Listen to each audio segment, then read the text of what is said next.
How to fix Bluetooth audio stuttering in Windows 11.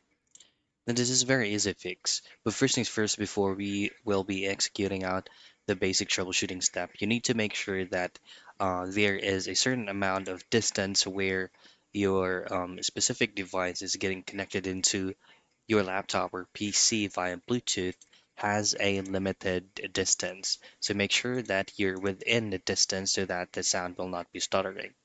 Other thing that you can do is go into your search box and type in control panel, access your control panel here. Now in here, just go into hardware and sound, then device and printers.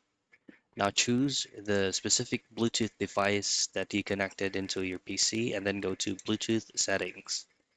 In here, just head straight into hardware and then go to properties, go to driver, and simply choose this update driver. Once updating is done, just simply restart your PC once again and try to reconnect the Bluetooth device into your laptop or PC. And that is how you fix Bluetooth audio stuttering in Windows 11.